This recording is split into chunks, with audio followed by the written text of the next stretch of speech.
Taylor Swift is worth $1 billion, and I have some feelings about it. Not necessarily about her having $1 billion, just some of the practices that led her to having $1 billion.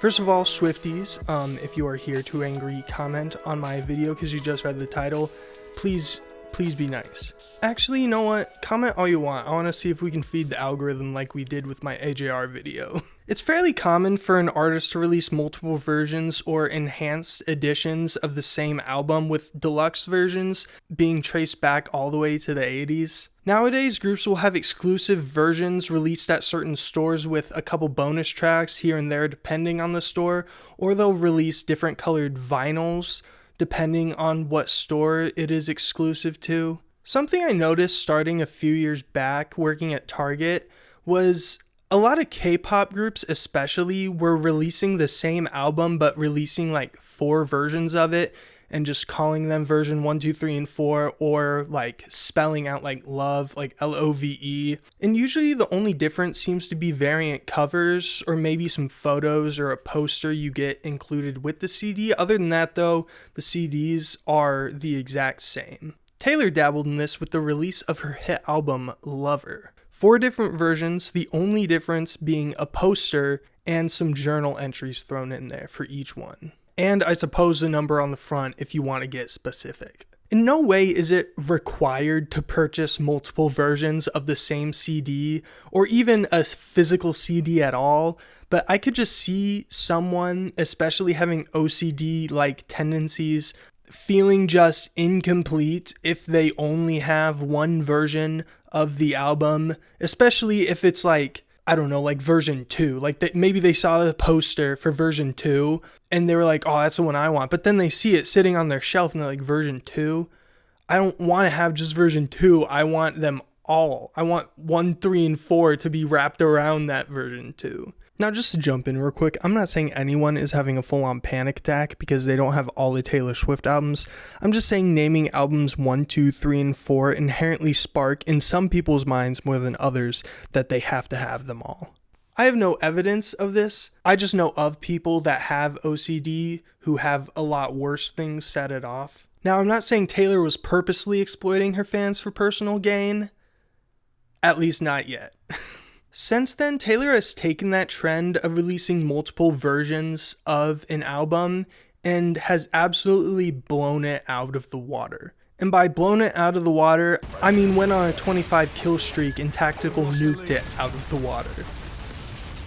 As it currently stands, Taylor Swift's Midnights album has 5 different editions and over 20 versions.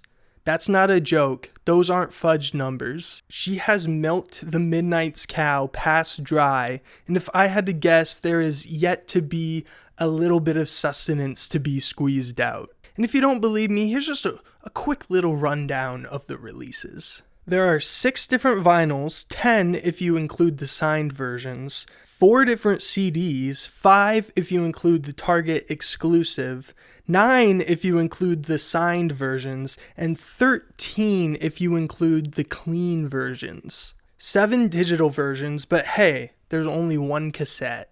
What confuses me even more is that the backs of the vinyls and the CDs are supposed to make a clock, not a working clock like this article suggests for some reason. Did anybody fact check this before they published it? Honestly, that's a cute idea. Like, I get it. It's called Midnights. There's a clock on the back when you put the 4 CDs or 4 vinyls together. But there's 6 different vinyls, and 2 of the vinyls that are different colors have the same front and back, so they make the same piece of the clock. It's just that the vinyl is a different color. So even if you wanted to collect them all, and you did for some reason, you would have 6 and you wouldn't even be able to get to display them like a clock, because then you just have the 2 extra that don't fit in anywhere. But that's beside the point. There's also this CD called the Late Night Edition that has more songs on it, and when you flip it over, it has a whole clock on it. So I couldn't tell you where that one fits in.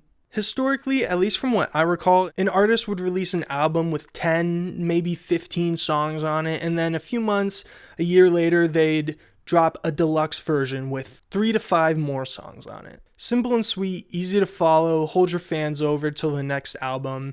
Everybody's happy. You see, Taylor is quite literally requiring her fans to make charts to keep track of all the midnight releases and what editions and versions have what songs on them.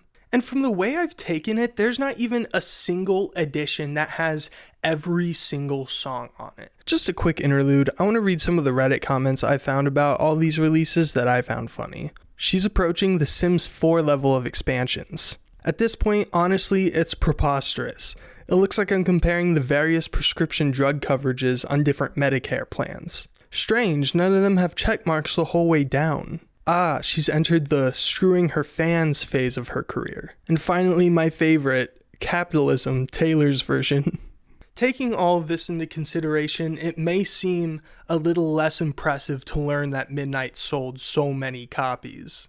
And frankly, I think it's a little ridiculous. Now, I know it's probably not all Taylor's idea. I'm sure her marketing team is just absolutely ginormous, but there's no way she doesn't have any say in it. I mean, isn't the whole point of her re-releasing albums as Taylor's version to be the way that she wants it to be, and so she can have full, complete creative control of the album and own the songs off of it? Which, may I add, those albums themselves are getting a multitude of releases, with 1989 Taylor's version having 15 different physical copies. So not only is she making extra money from selling multiple versions of new albums, she is re-releasing old albums to make even more money, and she's releasing multiple versions of those old albums to make even more money.